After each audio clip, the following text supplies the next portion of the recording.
تقدیس رسالت کے لیے وقت کی تیز ہواؤں سے بغاوت کی ہے، چھوڑ کر سلسلہ رسم سیاست کا حصول ایک فقط نام محمد سے محبت کی ہے۔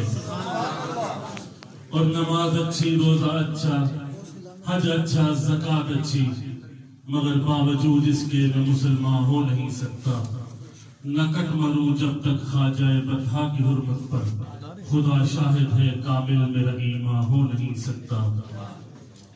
اور چمن کی فضا مہکی سہانی چھوڑ جاؤں گا، نئی دنیا بسا کر پرانی چھوڑ جاؤں گا، دبو کر انگلیاں خون میں وفا کا باب لکھوں گا، دبو کر انگلیاں خون میں وفا کا باب لکھوں گا، حقیقت کے لبادے میں کہانی چھوڑ جاؤں گا۔ اور وہ خوش ہے کہ بستی میں کوئی شعلہ نہیں باقی، میں بچوں کے قبیلے میں جوانی چھوڑ جاؤں گا۔ انتہائی معزز سامعین اکرام، دوستو، بھائیو، بزرگوں، علی پور کے اندر مظفر گڑھ کی سرزمین پہ آنے کا اتفاق ہوا ہے۔ مولانا عبدالقدوس قدوسی صاحب میرے سر کے تاج، میرے دل کی دھڑکن، ان کی اس گفتگو کے بعد شاید میں گفتگو کرنا گستاخی سمجھتا ہوں، میرے بعد میرے قائد محترم، ہم سب کے محبوب قائد، ہم سب کے سر کے تاج، مرد مجاہد، مرد قلندر، محافظ ختم نبوت، محترم شہید حیدر سیالی صاحب تفصیلاً گفتگو کریں گے۔ میں انشاءاللہ 2-4 منٹ میں ہی 2-4 باتیں آپ کی گوش گزار کرنا چاہوں گا۔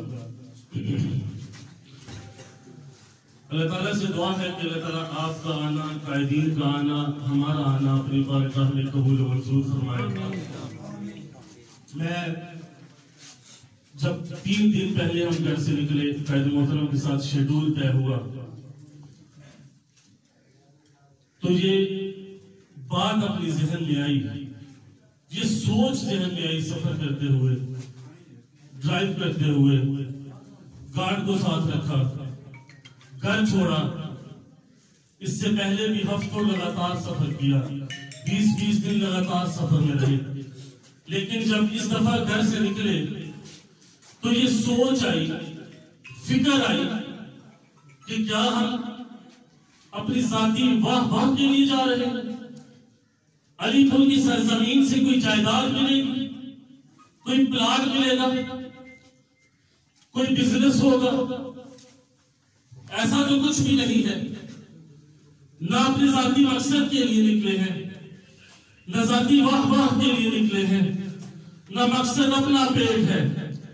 امید صرف اتنی ہے، توقع صرف اتنی ہے کہ اللہ اس قوم کو بیدار کر دے، اے اللہ اس قوم پہ بہار آئے گی، میری زندگی میں آئے، امید ہے میری موت کے بعد آئے گی، مجھے توقع ہے انشاءاللہ یہ نوجوان حضور صلی اللہ علیہ وسلم کی ختم نبوت کا دفاع بھی کریں گے، صحابہ کا دفاع بھی کریں گے، اہل بیت کا دفاع بھی کریں گے، تحفظ پاکستان کا دفاع بھی کریں گے، نظریہ پاکستان کا دفاع بھی کریں گے۔ اب بات مطالبات سے آگے نکل چکی ہے، اب بات احتجاجوں سے بھی آگے نکل چکی ہے۔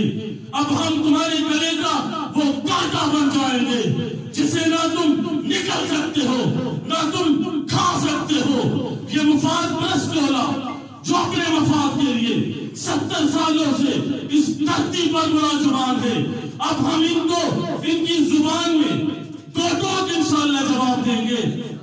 قائد محترم جانتے ہیں کہ اب ہم پورے پاکستان میں منظم ہو چکے ہیں، اسٹیٹ یوتھ پارلیمنٹ پورے پاکستان میں اپنی کیبنٹ کمپلیٹ کر چکی ہے۔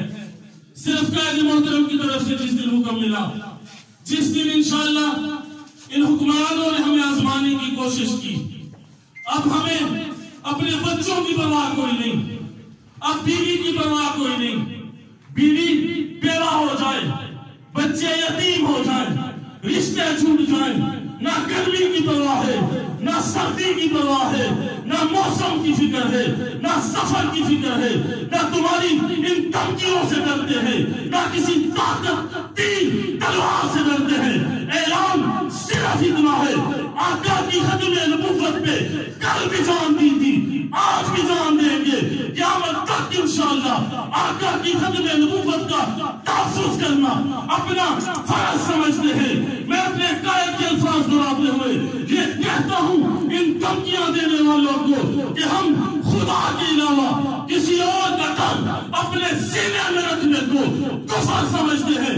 اگر تم شیر بن کر اسلام کا دفاع نہیں کر سکتے تو ہم تمہیں مغرب کا کتا بن کر بھونکنے کی اجازت بھی نہیں دیں گے۔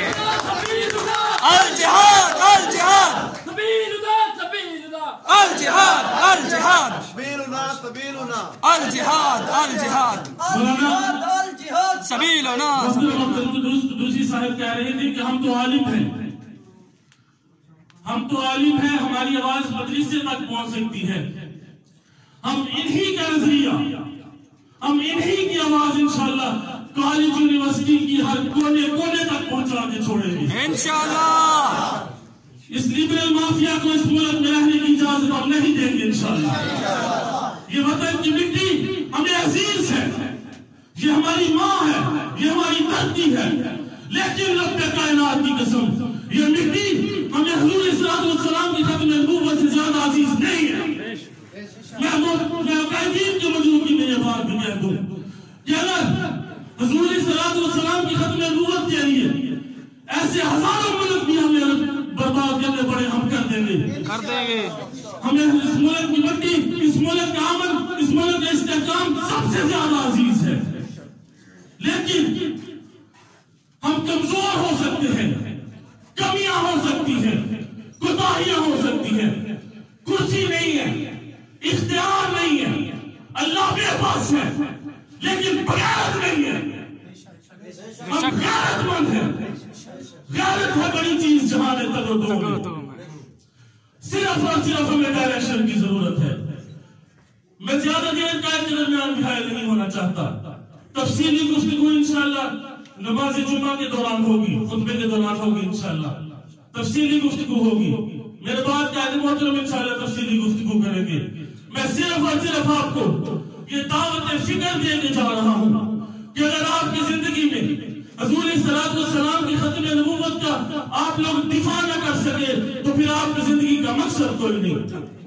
بات ساری جو بھی کر دی مولانا نے وہ کر دی، میں بات اسی شعر کے ساتھ ختم کرتا ہوں کہ تم نے ہر عہد میں ہر نسل سے غداری کی، تم نے بازاروں میں عقلوں کی خریداری کی، عید سے عید بچاتی کی خودداری کی، خدمات کو رکھ لیا خوف میں دماداری کی، اور اب تم مجھ سے میری جن سے کرا مانگتے ہو، الف وفاداری ہو جا مانگتے ہو، جاؤ یہ چیز کسی مدہ سرا سے مانگو، طائف والوں سے دولت کی صدا مانگو، مجھ سے بولو گے تو خنجر سے عدو بولے گا، گرد میں کاٹ بھی دو گے تو لہو بولے گا۔